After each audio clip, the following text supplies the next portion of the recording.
You're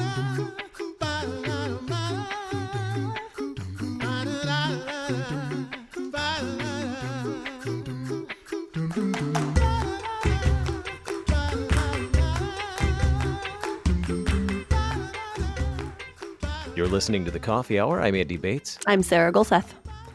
How do the various organizations, the boards within our church body work together and to carry out the work that the Lord has given us as a church body? We're going to learn more about that today, right here on The Coffee Hour. Thanks to Concordia University, Wisconsin for supporting The Coffee Hour. Find out more about Concordia University, Wisconsin at cuw.edu. Live uncommon. Joining us today, the Reverend Kevin Robson. He's Chief Mission Officer of the Lutheran Church Missouri Synod. Pastor Robson, thanks for being our guest today. Thanks, Andy. Good to have you be with you with the rest of the KFUO listeners today. Also joining us by phone, the Reverend Stephen Briel. He's the chair for the Board for National Mission. Pastor Briel, thanks for being our guest. And also, wonderful to be with you. Thank you for having me on. And the Reverend Bernhard Seter, chair of the Board for International Mission. Pastor Seter, thanks for being our guest today. Thanks for having me. I just got out of the DMV, and I should have known that I was in trouble when the sign said, "Abandon all hope, you who enter here." So I'm hoping this will be a much more fun process. I'm pretty sure this is more fun than DMV. Well, let's start with the Board for National Mission. Pastor Briel, what is the work of the LCMS Board for National Mission? The Board for National Mission is mandated to develop policies for the Office of National Mission. And we spent quite a number of meetings and putting together these policies that direct the work and ministry of the office, which also works then to provide resources for the districts of our Synod. Our board has also been authorized to extend divine calls to chaplains serving nationally, such as hospital chaplains, ministry chaplaincy, perhaps nursing homes, things like that. So that's basically a summary of the work we do. What are some of the things that the national the Office of National Mission does that you are involved in? Provide the basic things to provide resources for the districts and districts of the Synod.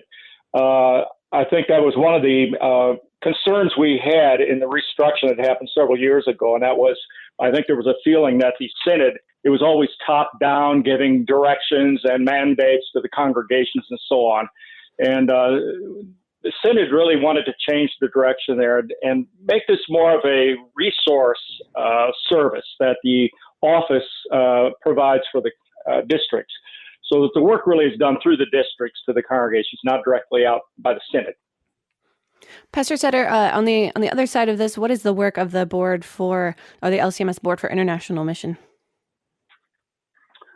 Well, we are involved in the calling of missionaries, the care of missionaries from the time they're recruited till they are trained and sent, caring for them while they're overseas or wherever they've been sent, making sure they're cared for when they leave the field, making sure they have spiritual care while they're in the field. We're also mandated, I guess, with calling chaplains, the United States military. We do that in conjunction with the Ministry of the Armed Forces. We're also in charge of liaison with international schools. And so those are our big responsibilities. But the caring for missionaries and calling them is probably what we spend most of our time with. And it's a grave responsibility and a joyous one, too. Pastor Robson, how do these two boards work together? Well, these two boards, both of which meet at least 3 times a year in this COVID era, has been on Zoom, but normally face-to-face. These two boards meet separately, but once every triennium, they get together face-to-face to talk about how they might coordinate with one another's work. And, this is I think, a reflection of the organic whole of our synod as a body of Christ, different parts all working together in concert to carry out a common mission. The link here between these two boards, of course, is that they are serving the members of the synod, our congregations and districts, as they carry out the mission and ministry of the church body, both here in the United States and then in these overseas foreign mission area environments. And as we learn and engage the world in that mission together, we try to constantly share what we've learned, both domestically and internationally, vice versa, all to better support and coordinate the work of our districts and congregations as they proclaim the gospel to the world. Tell us about Resolution 4-04A. Do people come up to you and ask you about resolutions by numbers when they see you? You know, when they do, Andy, it drives me crazy. But as your question is one that I've reflected on virtually every day of my life since the Tampa Convention in 2019. Just being facetious there. Resolution 404A, which was an important resolution adopted at our convention in Tampa a couple of summers ago, called upon our two mission boards to work together to encourage our congregations and districts to fully participate in the process by which our church body establishes both its triennial mission and ministry emphasis and all of the priorities, the mission priorities that serve that emphasis. And the resolution created a bylaw change wherein our two mission boards, represented by our able chairman here, collaborate with one another to provide guidance to the congregations and districts of the synod to participate in that process. It's their process that's this triennial mission emphasis, currently making disciples for life, and the 7 mission priorities of this synod are owned not by synod headquarters, but by the districts and congregations of our synod. So if we want to make changes and amendments to those going forward in future triennia, there's a process to do that. And this resolution 404A simply instructed the two boards to collaborate with one another to assist our congregations and districts in participating in that process. So then, how will these two boards come together and to accomplish this, Pastor Briel? Yeah, a committee was formed of 2 members of the Board of National Mission, 2 members of the Board of International Mission to develop a study on the mission priorities and develop a Bible study that could go with this to introduce the mission priorities to the congregations, districts and congregations of our synod, the circuits also. It's currently it's being prepared right now, pretty much finished and ready to go out pretty soon. It'll be sent out to all the districts and congregations for study. And we hope that will help make these mission priorities and this whole mission endeavor of discipling for life part of the mission understanding and emphasis of congregations here in our synod. Pastor Seter, would you like to add to that at all? Yeah, I think it's also an attempt to get that closeness and that collaboration back. We're not off here mandating and making all kinds of commandments from the mountain here. It's like what we do reflects congregational concerns and cares. For instance, a while back we had a convention resolution that we established. I think it was double the number of missionaries, which was wonderful. That was a gracious and marvelous thing to see.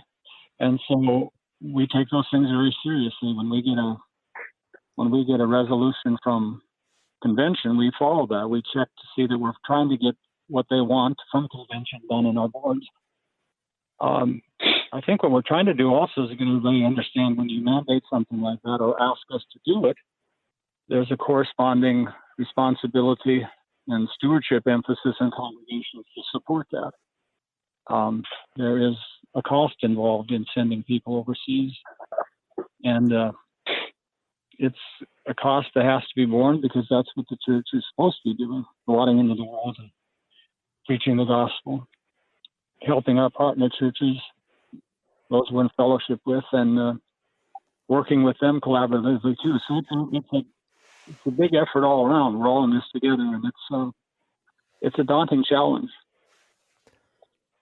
Pastor Robson, what can members of congregations, LCMS congregations, look for or expect in the coming year in this work together? Well, they can look forward to the resource that this joint committee has produced. It's about to be distributed electronically to all of the ordained roster of our synod. That should be going out sometime in early November. The Bible study, ideas and guidance for walking together in the development of our future mission and ministry emphases and priorities.